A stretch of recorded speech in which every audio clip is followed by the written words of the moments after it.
This is Frank from Hatebreed, and you're watching Tattoo.com. Hey fuckers, it's Rockwell Anderson here at Warped Tour Dallas 2017, here with... Frank from Hatebreed.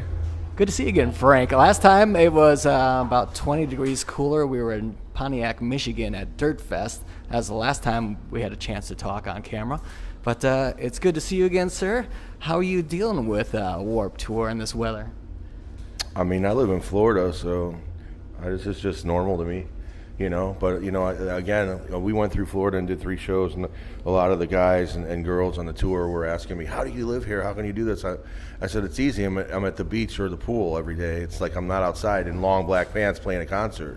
So it's a little bit different. That changes things up just a little bit. You guys, for Hatebreed, when we saw the Warped Tour lineup this year, we got really excited because normally Warped Tour doesn't play as heavy bands like Hatebreed. You know, maybe in your earlier days, but now that you've been more established, you've been around, we got very excited. We're like, that's a great change in our opinion for Warped Tour to have some established heavy bands. Your normal audience, you do play with bands that normally play Warped Tour that are a little bit younger. How are you being received by the younger fans? Because this is definitely a younger audience, and most of the major festivals that you play are bigger radio rock festivals. So what has been kind of the reaction and from the youth? It's been pretty cool. I mean, it's tough because a lot of bands are playing at the same time, and you know, if you go up against one of these younger, bigger bands, you don't have all those young kids over there. There's some, but I mean, that's the number one reason we're out here doing Warped Tours, to play to the young kids. I think for a band like Hatebreed that's been around 22 years, the smartest thing that we can do at this point is keep ourselves current and keep breathing fresh air into the balloon. When he asked the crowd every day how many people have seen the band before and how many people haven't, I would say a third of the crowd's never seen a Hatebreed. I'm sure they've known the name, or maybe they know the logo, or maybe they don't know either, but it's pretty cool to be able to come and at this point in our career where we're, you know, normally like an Ozfest or a Mayhem Fest type band, to come and do the Warped Tour for the first time since I think '97 was the last time Hatebreed did it. So it's nice. It's nice to change it up. And fortunately for us, we're a universal band like that, where we can do a Mayhem Fest or a Ozfest and also a Warped Tour. So Keeping it real, keeping it relevant. That's what I like about any bands that's established. Reaching out to that youth. I mean, your most recent release, you released the Concrete Confessional last year.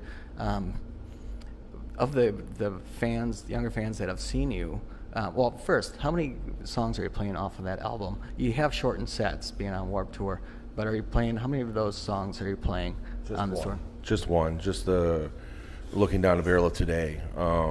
We do a different set every day. There is no set list.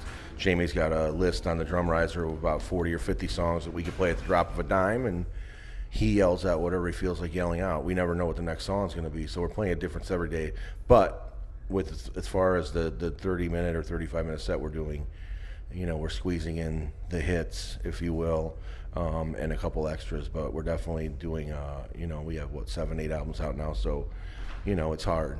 Yeah. But definitely, you know, we're playing that song, and people seem to. The reception seems to be great because we did the video for it and all that. So I feel like if you have a video for a song now, it's such a YouTube generation that they know the song. You know, that's how it works nowadays. It is hard for an established band such as Hatebreed, because you do have so many albums out and so many great songs. To compact it into 30 to 40 minutes is rather difficult. It's great that you keep it fresh. Jamie, that you never know really what you're playing until you get on stage. Enough about music. We don't have all day. We're already halfway into the interview. We talked to you last year about your ink and what you got. Do you want to talk about anything you got recently? I see a Motorhead tattooed. Devo. I have Devo. I don't know if I had the Devo and the Motorhead tattoos. The last tattoo I got was this. I've been talking about getting a Disney tattoo for years because I am a Disney freak. That's why I moved to Orlando, so I could be close to Disney World. So I went with the Hades, who was the villain from Hercules. And Hercules. Yeah, so I'm thinking about maybe some more. My back's pretty much empty, so I'm trying to decide what I'm going to do there. I don't know. I feel like I need to add more Disney villains or something. But and I've been talking about getting my chicken wings tattoo for years now, and I think I got to make that happen. Basket of wings, celery, blue cheese. You got to have that. Yeah, I mean it's my. That's an entire back piece. I see that. I don't know about all that. My chick's not thrilled about it, but we'll see. Well, wings on your back, you know. Well, I've seen that before actually, but no, we'll see. I mean, the thing about it is, and anybody will tell you this: the older you get, the worse getting tattooed is. It's like it hurts more. I'm old. I can relate to that. Yeah, it hurts more now, so it just sucks. You know, I want to punch the person doing it in the face after about a half hour, but that probably won't be good for the end result. But we'll see. I mean, you know. Wait till after that person is done, then take your frustration out. Sure.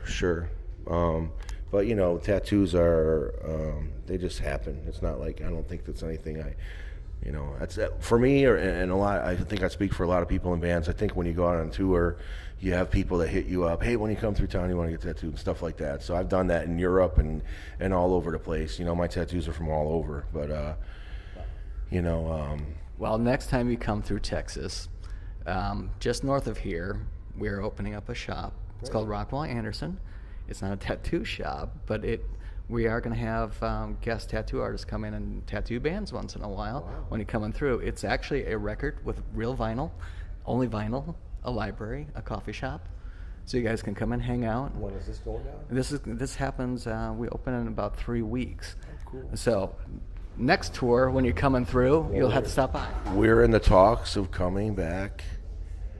Don't quote me on this, but we're talking about coming back and doing a one-off here around before Halloween, right around that time. So we'll have to connect. Most certainly. Well, Frank, we are out of time. Thank you very much. I appreciate it. Thank you. Stay cool. It's nice. Again. We're in the press room, so that I've been hanging out here for the last couple hours because it's got it made in the shade, no pun intended over here. Yeah. It was a long, sweaty walk over here, but I'm just glad we were able to reconnect. It's funny you mentioned Pontiac because we were in Auburn Hills less than a week ago, which is right down the street from Pontiac. We played Detroit, outside of Detroit for the Warped Tour. Yeah. Detroit Rock City. That's right. Speaking of which, I know you saw those, right? Oh, yes. Yes, huge Kiss fan here. I feel like having all 4 of the original guys and their signatures on my arms just isn't enough. That might even take up my whole back too. So we just shot Kiss at Chicago Open Air a couple weeks ago. Cool, yeah. Still a great band. I do the Kiss cruise every year. There's like 20 of us that go.